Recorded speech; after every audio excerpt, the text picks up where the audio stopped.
Assalamualaikum warahmatullahi wabarakatuh. Halo, apa kabar Bapak Ibu calon guru penggerak di seluruh Indonesia?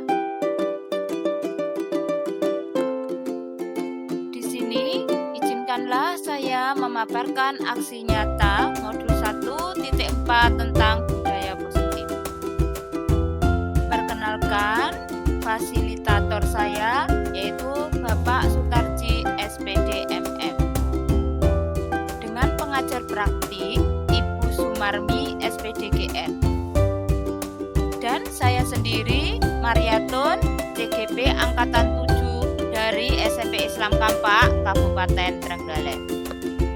Diseminasi budaya positif. Berikut marilah kita simak rancangan aksi nyata modul 1.1 tentang penerapan budaya positif di sekolah yang akan saya lakukan. Yang pertama, yang melatar belakangi aksi nyata saya ini adalah sekolah merupakan tempat yang aman, nyaman, dan menyenangkan bagi semua warga sekolah, khususnya murid untuk belajar dalam menuntut ilmu.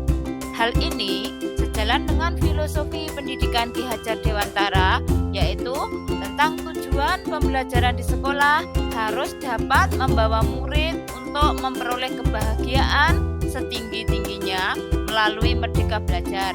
Salah satu cara untuk mencapai hal itu dengan menerapkan budaya positif di sekolah. Budaya positif dapat dibangun dengan membentuk keyakinan kelas dan menerapkan segitiga restitusi dalam menyelesaikan permasalahan terkait pembelajaran di sekolah. Dengan adanya keyakinan kelas yang disusun bersama semua warga kelas, maka semua akan berupaya untuk menerapkan keyakinan kelas yang telah disepakati sebagai langkah awal untuk mewujudkan budaya positif di sekolah. Adapun tujuan aksi nyata ini adalah yang pertama, untuk menumbuhkan budaya positif melalui keyakinan kelas yang telah disepakati bersama. Yang kedua, menumbuhkan kerjasama yang baik antar warga sekolah. 3.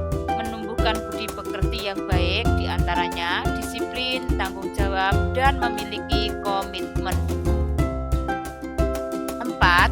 Membantu murid untuk mencari solusi terhadap permasalahan yang timbul.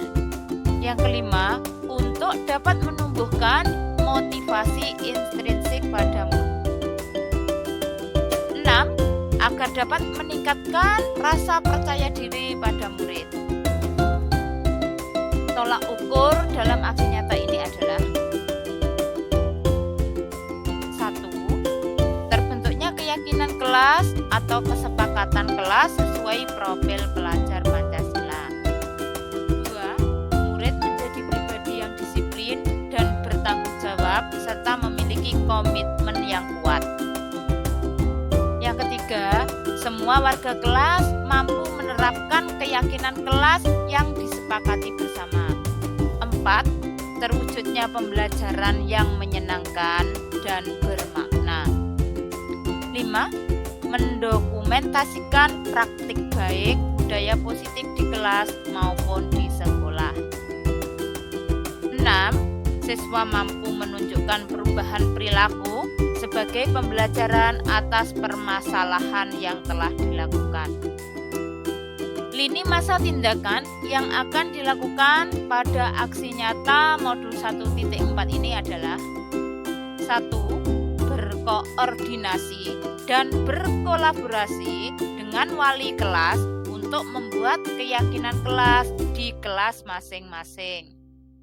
Yang kedua, menjelaskan bagaimana pentingnya kesepakatan kelas pada murid pada proses belajar mengajar. 3. Meminta izin kepala sekolah untuk melakukan sosialisasi budaya positif di sekolah.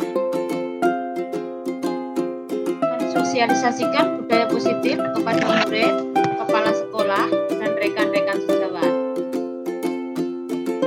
Memasang keyakinan kelas yang telah disepakati bersama-sama semua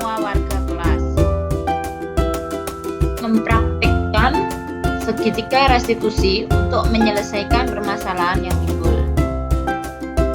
Menerapkan keyakinan yang telah disepakati secara berkelanjutan dan secara konsisten. Melakukan refleksi dan tindakan perbaikan. Adapun dukungan dalam aksi nyata ini ada: pertama, kerjasama kepala sekolah dan rekan sejawat untuk bersama-sama berupaya konsisten dalam menerapkan budaya positif di sekolah. Dua, sarana dan prasarana sangat dibutuhkan untuk menerapkan budaya positif di sekolah sehingga proses belajar mengajar berjalan dengan baik. Ketiga, kerjasama orang tua wali murid untuk menerapkan budaya positif di lingkungan rumah. Selanjutnya, berikut ini merupakan serangkaian kegiatan diseminasi di sekolah mengenai pemahaman dan pengalaman budaya positif yang telah saya lakukan.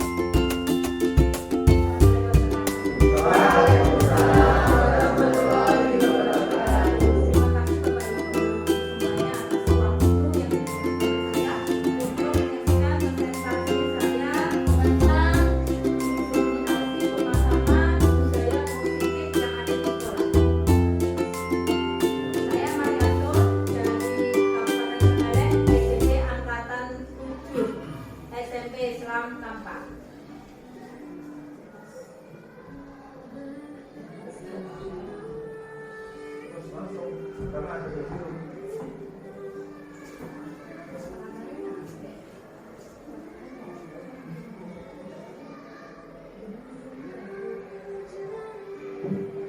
Perkenalkan, fasilitator saya Bapak Sutarji dari Lamongan dan pengajar praktek Ibu Sumarni dari Watulimo. Saya sendiri CGT Angkatan 7.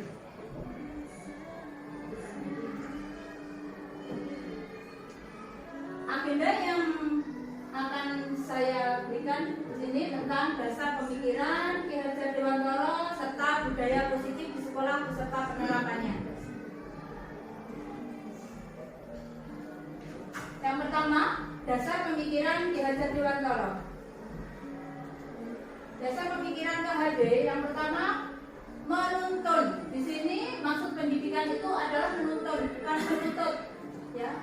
Kalau yang saya lakukan sebelum saya mengikuti CGP, mungkin saya masih menuntut anak-anak untuk selalu melaksanakan atau selalu mengerjakan tugas-tugas yang saya lakukan. Ternyata setelah mengikuti CGP, kita harus menuntun anak agar mereka dapat mencapai keselamatan dan kebahagiaan yang setinggi-tingginya, baik sebagai manusia maupun sebagai anggota masyarakat. Yang kedua, pendidikan hanya dapat menuntun tumbuh dan hidupnya kekuatan kodrat yang dimiliki anak agar dapat memperbaiki laku atau bukan dasarnya hidup dan tumbuhnya kekuatan kodrat anak menurut KHD tahun 1936 tentang dasar-dasar pendidikan. Yang ketiga, kegiatan penuntun kita harus mengikuti pedoman dari Ki Hajar Dewantara, yaitu tentang ing ngarsa sung tulodo, ing madya mangunkarsa teturi handayani. Mungkin Bapak Ibu semua sudah lebih paham dibandingkan saya. Jadi saya belajar.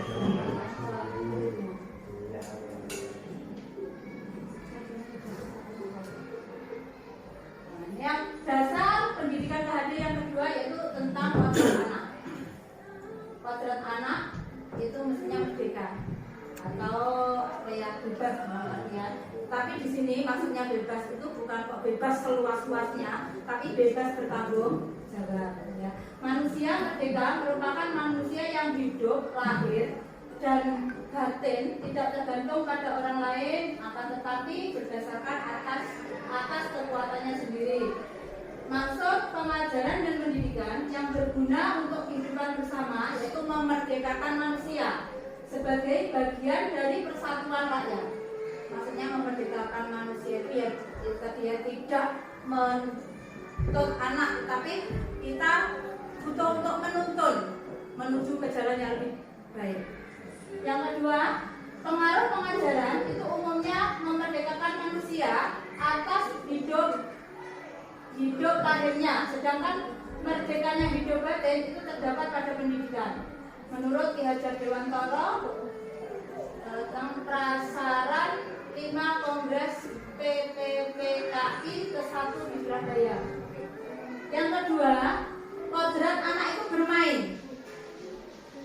Bermain merupakan salah satu kodrat anak tentang pikiran, perasaan, kemauan, tenaga, laut cipta, rasa, karya atau karsa dan pekerti yang sudah ada pada diri anak. Permainan anak dapat menjadi bagian dari pembelajaran di sekolah.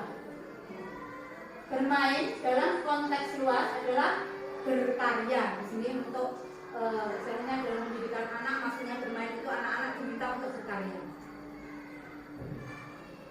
Contoh salah satunya itu permainan. Diharapkan dari permainan itu anak-anak bisa misalnya mengekspresikan dirinya dengan permainan itu. Yang ketiga, pendidikan yang berpihak pada anak, bebas dari segala ikatan, suci dari hati, mendekati sang anak bukan untuk meminta suatu hak atau untuk berhamba pada sang anak. Di sini maksudnya memang pendidikan diharuskan atau diharapkan benar-benar anak itu yang menjalankan. Jadi kita hanya istilahnya menuntut ke arah itu untuk anak-anak selalu berkarya. Tapi ya selama ini yang saya lakukan belum seperti itu Bapak Ibu. Mungkin masih banyak menuntutnya daripada menuntunnya.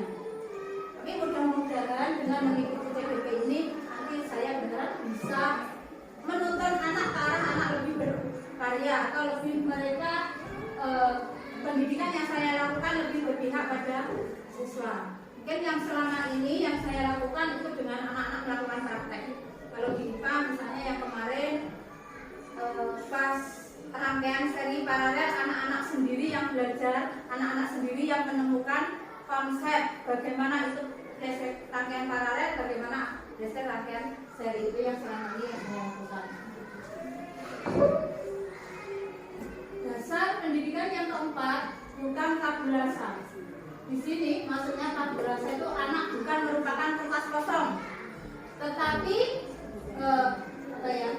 anak-anak yang lahir dengan kekuatan kodrat yang masih sama-sama, dengan tujuan pendidikan menuntun anak untuk menebalkan garis sama-sama agar dapat memperbaiki lakunya untuk menjadi manusia seutuhnya. Maksudnya anak bukan kertas kosong, tetapi di kertas itu sudah ada sketsanya. Kita tinggal menebalkan sketsa yang dimiliki anak untuk menuju ke arah yang lebih baik.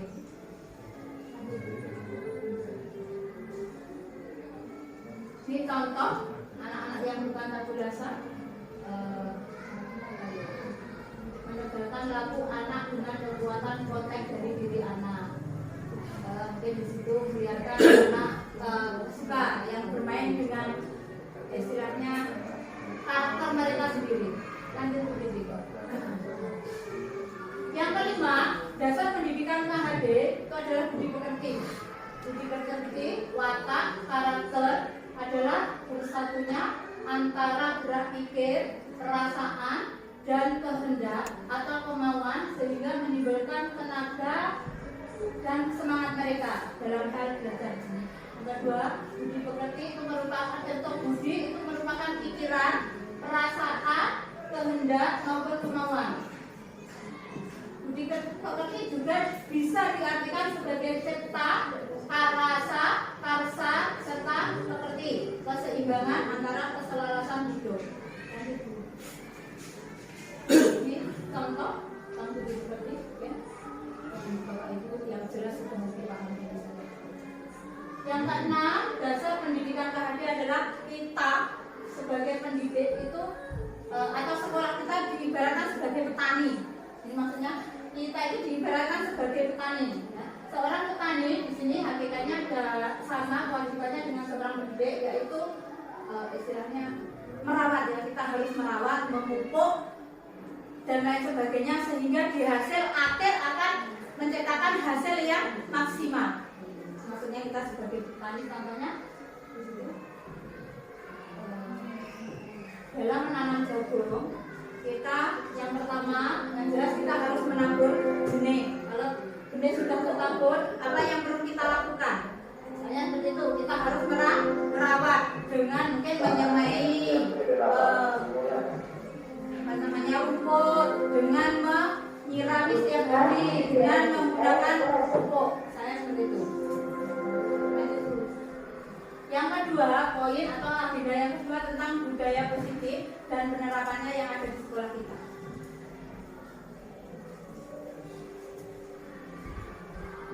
Di sini ada beberapa pertanyaan. Apakah Anda setuju atau Bapak Ibu semua setuju dengan yang pertama, hukuman itu dapat mendisiplinkan anak? Yang kedua, pemberian hukuman dengan hal positif seperti membaca atau membersihkan halaman sekolah dapat meningkatkan disiplin anak. Yang ketiga, memberi penghargaan dapat meningkatkan motivasi belajar anak. Bagaimana Bapak Ibu? Semuanya setuju atau tidak setuju dengan pernyataan ini? Tidak yakin. Kadang-kadang lihat situasi kondisi. Lihat situasi kondisi. Lihat situasi kondisi. Lihat Pada konsep eksplorasi konsep pembelajaran pertama tentang disiplin positif dan kebijakan universal. Yang pertama tentang paradigma atau perubahan paradigma dan kegiatannya. Mungkin Bapak Ibu bisa mengepakkan kedua tangan dengan menyobek sari kertas. Ya. Nah, coba untuk Bapak Ibu yang lain mencoba untuk membuka kepalan tangan dari Bapak Ibu yang lainnya. Eman. Coba. Mungkin kira-kira apa yang akan Bapak Ibu lakukan atau dibuka begitu saja setelah di istilahnya apa ya? Ya pokoknya tak buka atau pasrah saja atau mempertahankan apa yang sudah digenggam. Kira-kira. Ada kertas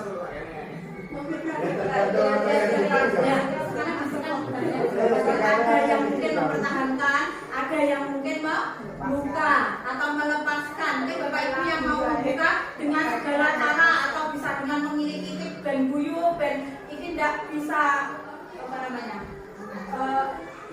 biar ini bisa lepas. Tentunya yang menjadi istilahnya apa namanya ya Bu? Bukan yang menjadi yang bisa mengontrol adalah orang yang menggenggam itu tadi. Itu. Perubahan paradigma dari teori kontrol di sini yaitu di mana ilustrasi dulu dalam mengontrol murid bagaimana kita mengontrol ilustrasi bahwa kritik dan membuat orang merasa bersalah itu dapat melemahkan karakter. Kira-kira ini benar apa tidak Bapak Ibu? Mengkritik dan membuat orang merasa bersalah itu dapat melemahkan karakter. Ya selama ini mungkin saya beranggapan seperti itu, tapi ternyata tidak. Yang kedua, yang ketiga, ilusi bahwa semua penguatan positif, efektif dan bermanfaat. Yang ketiga, ilusi bahwa orang dewasa memiliki hak untuk memaksa. Yang jelas tidak. Meskipun kita orang dewasa ya jangan memaksa yang mungkin sifatnya terlalu berlebihan ke anak. Paradigma, stimulus, respon tentang teori kontrol. Ini siapa sesungguhnya yang memiliki kontrol itu? Ya, jangan salah baca artinya. Kontrol, ya jelas. Sampai salah baca. Ya, stimulus respon. Kita mencoba mengubah orang agar berpandangan sama dengan kita. Kira-kira benar apa salah? Kita mengubah orang harus berpandangan dengan kita. Yang jelas Bapak Ibu guru dan menjawabnya tidak saja. Perilaku buruk dilihat sebagai suatu kesalahan. Ini juga tidak semuanya. Orang lain bisa mengontrol saya, mungkin dia tidak. Orang lain bisa mengontrol saya, apa ya? Ya tidak begitu juga. Tapi juga ada kemungkinan yang mau dikontrol oleh orang lain. Pemaksaan pada saat rujukan gagal. Model berpikir menang atau kalah itu untuk stimulus respon. Teori kontrolnya kita berusaha memahami pandangan yang lain tentang dunia. Yang kedua, semua perilaku memiliki tujuan. Yang ketiga, hanya ada yang bisa mengontrol diri Anda. Anda tidak bisa mengontrol orang lain. Jelas. Kolaborasi dan konsensus menciptakan pilihan baru. Model berpikir yang menang-menang. Ini karena sesuai apa ya tadi judulnya tentang budaya positif. Ini mengajar disiplin. Dia membawa akhir. Makna disiplin berasal dari bahasa Latin yaitu disciplina yang artinya belajar. Makna asal dari kata ini berkonotasi dengan disiplin diri dari murid-murid menurut Socrates dan Plato. Disiplin ini membuat orang menggali potensi menuju sebuah tujuan apa yang dihargai. Namun dalam budaya kita, makna kata disiplin itu telah berubah menjadi suatu yang dilakukan seseorang pada orang lain untuk mendapatkan kepatuhan. Kecenderungan umum adalah menghubungkan kata disiplin dengan ketidaknyamanan, bukan dengan apa yang kita hargai atau pencapaian suatu tujuan mulia. Menurut Yayasan Pendidikan Guru tahun 2005. Nilai-nilai kebajikan universal. Ini nilai-nilai kebajikan universal yang mungkin bisa dirasakan anak-anak. Sifat positif manusia yang merupakan tujuan mulia yang ingin dicapai setiap individu. Di antaranya di sini setiap perilaku atau perbuatan pasti memiliki tujuan. Kita kalau melakukan sesuatu pasti ada tujuannya. Yang kedua, dengan mengaitkan nilai kebijakan dan keyakinan seorang, maka motivasi intrinsik akan terbangun. Nilai kebijakan yang ingin dicapai oleh setiap anak Indonesia dikenal dengan profil pelajar Pancasila yang Bapak Ibu sudah mengenalnya ya. Ada 6 profil. Yang pertama itu bertakwa pada Tuhan, mandiri, bernalar kritis, berkebinekaan global, bergotong royong dan kreatif. Yang mungkin akan kita lakukan dan juga sudah berjalan tentang pelajar Pancasila. Yang diharapkan nanti anak-anak kita bisa mampu semua menjalankan itu. Harapannya. Kita harapkan ke depan.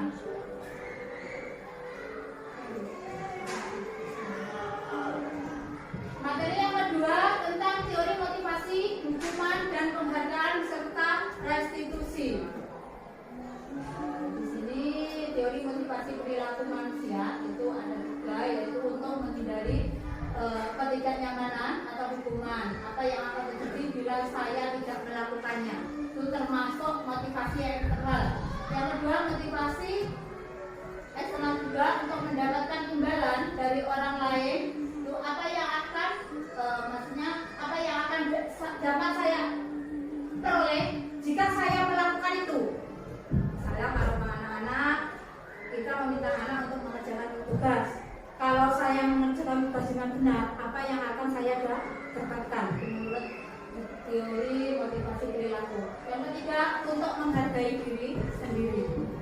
Saya akan menjadi orang yang seperti apa apabila saya melakukan kegiatan itu.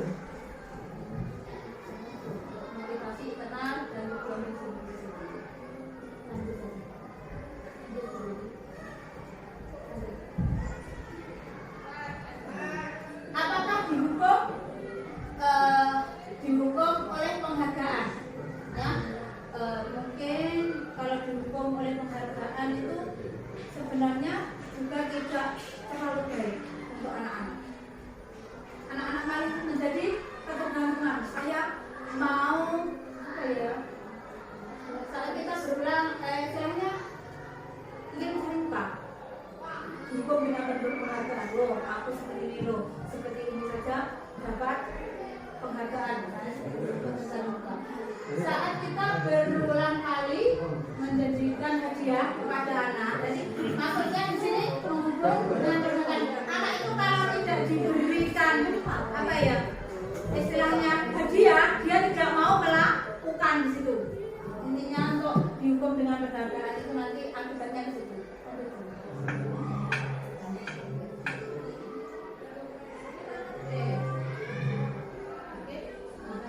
Untuk program kebijakan di sini kita bisa memberikan dukungan khusus, beri perlakuan secara pribadi, beri pengakuan kepada semua murid, beri pengakuan secara konsisten, fokus pada proses.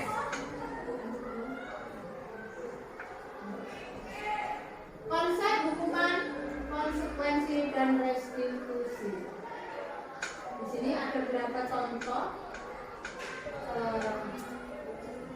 IPA kurang menguasai pelajaran matematika sehingga pada saat pelajaran tersebut berlangsung dia lebih banyak diam atau menggambar di buku pelajarannya.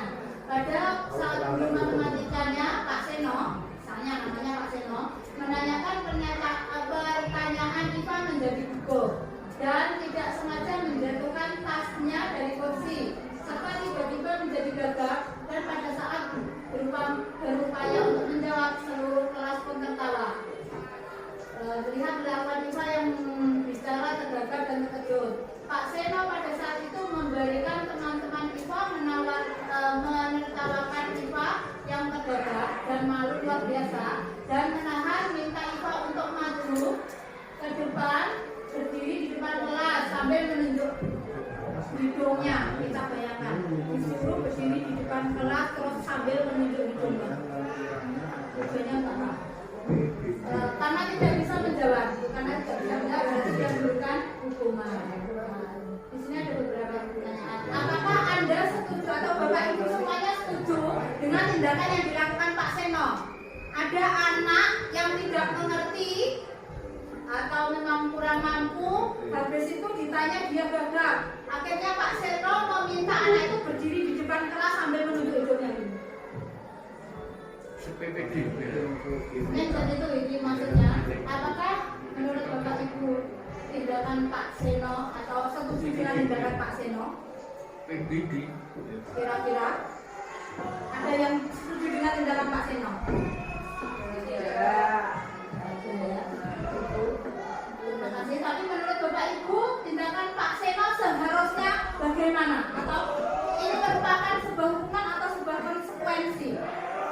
Hukuman, ya, hukuman, benar ini hukuman. Dan itu.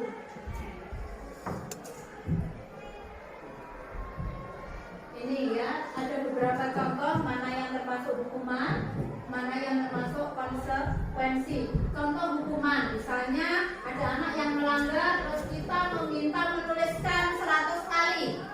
Saya tidak akan itu, misalnya terlambat karena atau tidak akan terlambat datang ke sekolah, itu termasuk hukuman. Yang kedua, anak diminta untuk berlari mengelilingi lapangan basket selama 2 kali karena dia terlambat masuk sekolah. Nah, itu juga termasuk salah satu hukuman. Murid diminta untuk push up karena tidak menggunakan masker ke sekolah. Menggantikan tugas teman yang telah dicoret-coret, ternyata termasuk dalam konsekuensi karena merusakkan barang orang lain, maka dia harus mengganti. Membersihkan tumpahan air di meja karena tersenggol pada saat belajar. Murid disuruh untuk mengenakan sepatu seharian di sekolah karena tidak mengenakan sepatu hitam. Itu termasuk hukuman. Kalau konsekuensi misalnya lari mengelilingi lapangan basket 2 kali karena terlambat 10 menit. Itu hanya untuk pelajaran PJ vokal. Nah, Ini termasuk konsekuensi mungkin yang membuat istilahnya keyakinan kelas itu atau keyakinan kelas ada yang menyatakan itu, maka termasuk konsekuensi. Kalau secara tiba-tiba misalnya ada anak datang terus terlambat wes melayu kono pinten atau berapa puluh kali putaran, itu berarti termasuk hukuman. Bedanya dengan yang berjauh. Untuk yang konsekuensi apa ya, tertulis lanjut dulu.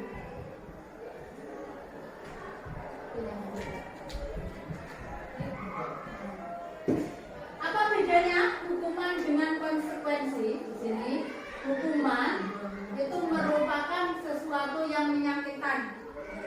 Kalau konsekuensi sesuatu yang harus terjadi. Misalnya tadi kalau kita merusakkan barang orang lain, maka kita wajib untuk mengganti. Misalnya kita misalnya menarik baju temannya, terus ternyata baju temannya benitnya copot. Kita kalau itu konsekuensi, ya kita wajib untuk memasang kembali. Yang kedua, membuat anak sakit di sini untuk jangka waktu yang lama. Kalau konsekuensi membuat anak merasa tidak nyaman dalam jangka waktu yang pendek saja. Anak membenci kedisiplinan. Kalau konsekuensi, anak menghargai disiplin. Hukuman itu merupakan paksaan, tetapi kalau konsekuensi bukan, tapi sebagai tanggapan atau stimulus. Mendorong anak untuk menyakiti diri sendiri. Mendorong anak agar mudah menyesuaikan diri. Konsep diri yang buruk pada konsekuensi konsep diri yang baik. Anak belajar untuk menyembunyikan kesalahan, sedangkan konsekuensi anak belajar untuk mematuhi peraturan. Kalau hukuman itu biasanya kita bisa merasa marah, menunjukkan rasa bersalah, dipermalukan, merasa tidak dihargai. Yang itu.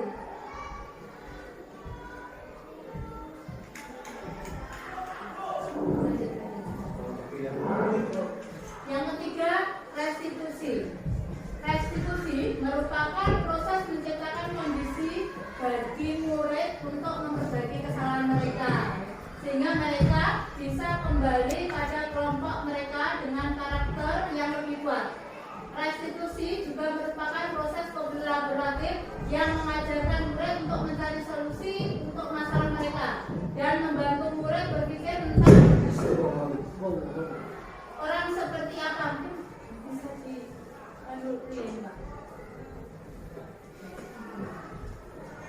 yang mereka inginkan menjadi tujuan mulia. Ada video di sini nama restitusi ya.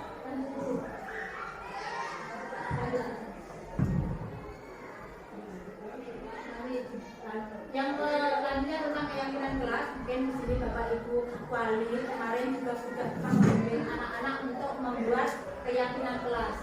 Mengapa kita perlu peraturan tentang penggunaan helm misalnya di situ ya. Pada saat mengendarai kendaraan roda 2, kemungkinan jawabannya adalah untuk keselamatan. Yang kedua, mengapa kita memiliki peraturan tentang penggunaan masker atau mencuci tangan setiap saat? Nah, mungkin kemungkinan jawabannya adalah untuk menjaga kesehatan.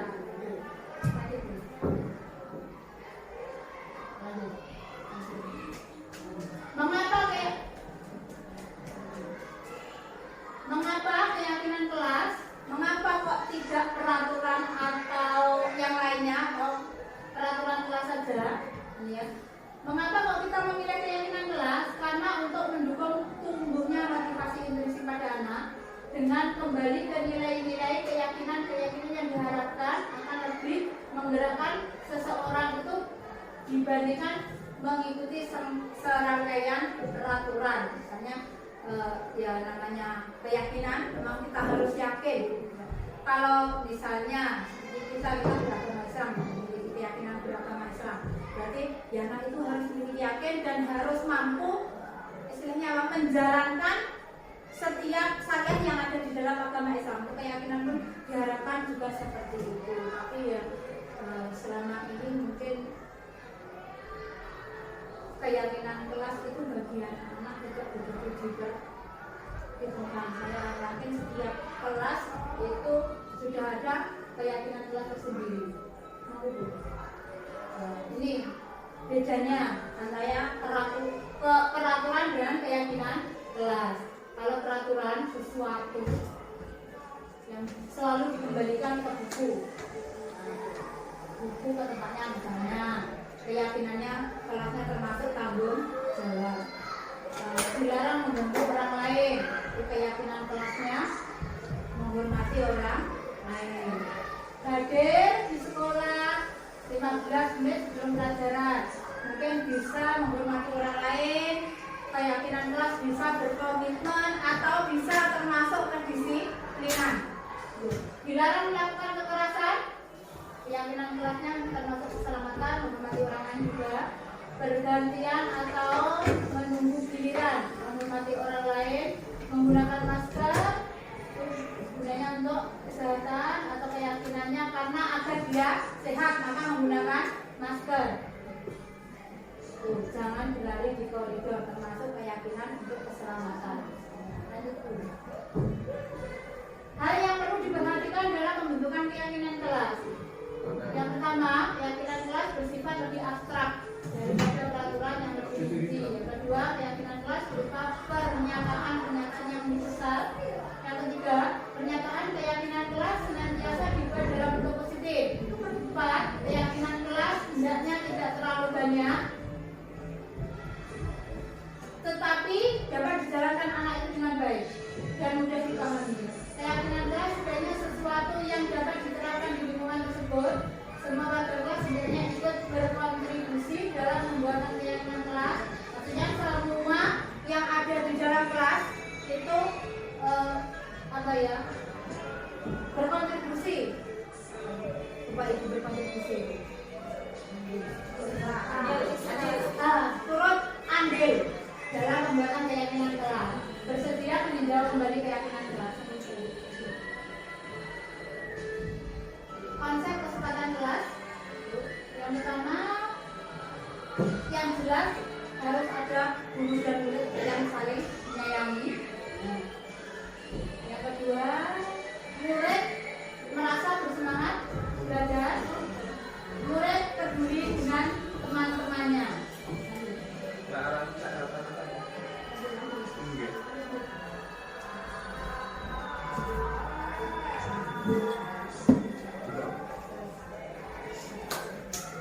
Ini contoh keyakinan kelas yang pernah dibuat oleh anak-anak.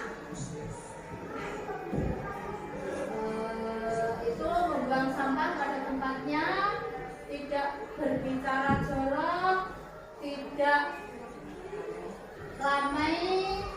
Sebenarnya nanti keyakinan kelasnya apa? Misalnya buang sampah pada tempatnya, berarti termasuk menjaga kebersihan, tidak berkata jorok, untuk menghormati orang lain dan lain sebagainya. Itu untuk anak kelas 9B.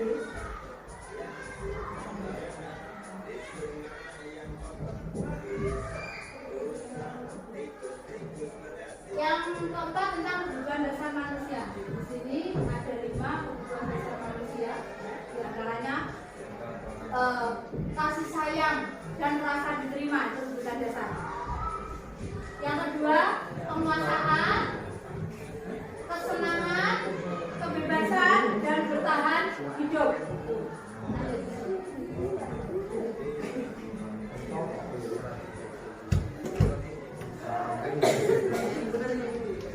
Pentingnya memahami kebutuhan dasar dari murid. Yang jelas sangat penting bagi guru untuk mengetahui kebutuhan dasar murid agar kita dapat memahami alasan dibalik sikap atau tindakan murid itu mengapa kok melakukan seperti itu. Lanjut.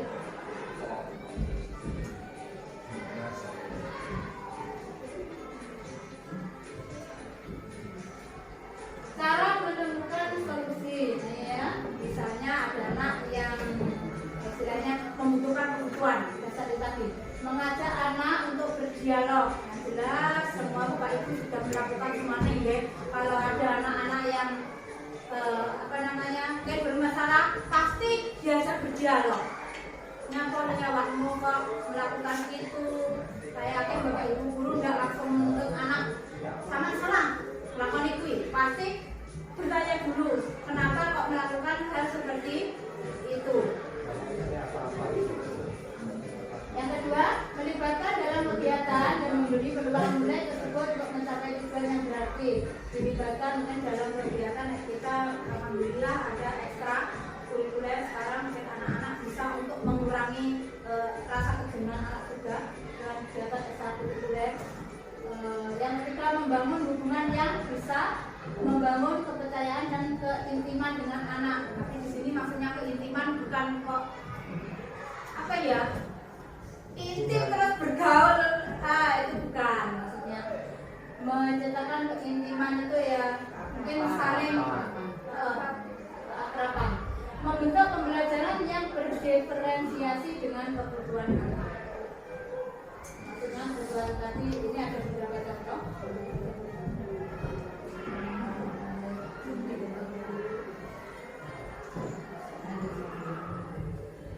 Mengidentifikasi kebutuhan. Yang pertama, contohnya itu karena ia lapar dan orang tuanya tidak membawakan bekal makan siang, maka kebutuhan dasar yang sedang berusaha dipenuhi Joni yaitu adalah untuk bertahan hidup.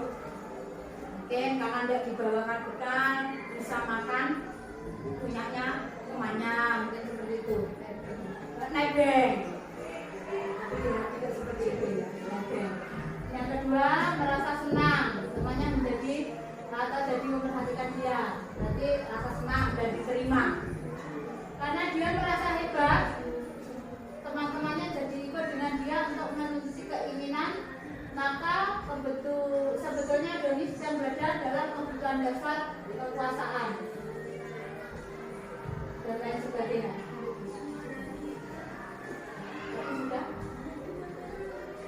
Nah, sekarang teori kontrol mungkin yang perlu Bapak Ibu ya, yang penting tidak salah ngomong. Teori kontrol. Oke, salah ngomong. Ada 5 teori kontrol, mungkin kita termasuk nanti yang mana di sini? Nah, yang pertama itu kita sebagai seorang penghukum. Misalnya setiap anak ada melakukan kesalahan selalu menghukum. Nah, seorang penghukum biasa menggunakan hukuman fisik maupun verbal. Orang-orang yang menjalani posisi penghukum senantiasa mengatakan bahwa sekolah memerlukan sistem atau alat yang dapat menekankan murid agar lebih dalam lagi. Itu contohnya untuk penghukum. Misalnya, patuhi aturan yang saya buat. Kamu selalu saja salah. Pasti selalu yang terakhir selesai. Misalnya hukum. Yang kedua, membuat merasa bersalah. Mungkin selama ini yang saya lakukan bukan menghukum anak-anak kami ini. Kan Bapak Ibu guru ya sama-sama ini ya nanti. Kalau sebelum ini saya merasa ini menjadi pembuat merasa bersalah. Karena biasanya saya sering jika anak-anak itu ada tugas kalau tidak mengerjakan, saya bilang, nah kamu udah kasih untuk sama saya. Biasanya seperti itu. Itu merasa anak atau membuat anak merasa bersalah. Mungkin selama ini yang saya lakukan ini sebelum saya ikut TGP. Mungkin Bapak Ibu guru bagaimana? Jangan mengikuti tindakan saya yang bisa tepat. Tapi saya berusaha untuk selama ini setelah mengikuti TGP saya tidak yang selanjutnya Bu. Yang ketiga setelah itu yaitu kita sebagai teman. Yang sering saya lakukan ini Bapak Ibu. Tapi sebenarnya ini pun tidak terlalu baik. Yang baik mungkin kita sebagai guru itu harus jadi pemantau dan menjadi manajer bagi anak-anak. Iya, selama ini saya menghukum tidak. Yang saya lakukan yang sering itu membuat anak merasa bersalah. memantau. Memantau berarti mengawasi anak. Lanjut dulu. Yang keempat sebagai posisi manajer kontrol, mungkin yang diharapkan di sini adalah untuk manajer kontrol. Nah, yang tadi sudah ada contohnya. Yang terakhir tentang segitiga retribusi. Segitiga retribusi ini bagaimana cara kita mengatasi masalah jika anak ada masalah. Ya, itu ya. Proses menciptakan kondisi bagi murid untuk memperbaiki kesalahan mereka, tapi tidak langsung menodong murid. Itu yang pertama.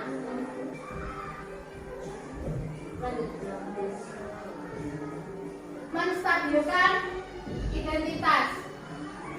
Contohnya dengan kontrol kita semua akan melakukan hal yang baik yang kita lakukan. Yang kedua, tindakan yang kedua memvalidasi tindakan yang salah. Yang ketiga, menanyakan keyakinan mungkin yang pernah diyakini anak. Itu contohnya tentang validasi tindakan, menstabilkan identitas itu yang bagaimana mungkin ada anak yang melakukan kesalahan kita tanya. Nah, setiap orang pasti pernah melakukan suatu kesalahan, tidak langsung ditodong. Aku ini salah ya salah. Seperti itu misalnya. Yang kedua, ini contoh-contoh ya, ini contoh-contoh. Contoh-contoh kata-kata yang dibutuhkan dalam memvalidasi tindakan. Nah, itu yang menstabilkan identitas. Yang ketiga, nah ini contoh memvalidasi tindakan. Padahal kamu bisa melakukan hal yang lebih buruk lagi daripada yang kamu lakukan hari ini. Nanti anak-anak pasti ya mungkin ya seperti itu. Tapi ya kita tahu anak kita semuanya ya seperti ini. Tapi mudah-mudahan kedepannya tidak ada anak lagi yang melakukan suatu kesalahan. Menanyakan keyakinan, mungkin apa yang kamu lakukan gitu ya, kepercayaan kita kelas yang kalian buat mungkin masih dengan apa saja. Menanyakan keyakinan.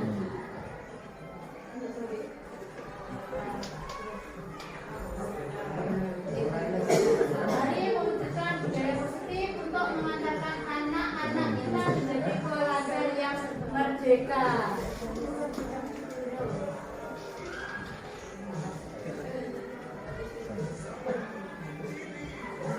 Terima kasih Bapak Ibu atas waktunya yang diberikan ke saya untuk mengikuti kegiatan diseminasi saya. Saya berterima kasih, mudah-mudahan di harapan saya mengikuti CGP ini akan membawa SMP Islam ke jalan yang menuju jalan yang lebih baik. Terima kasih ya. Assalamualaikum warahmatullahi wabarakatuh.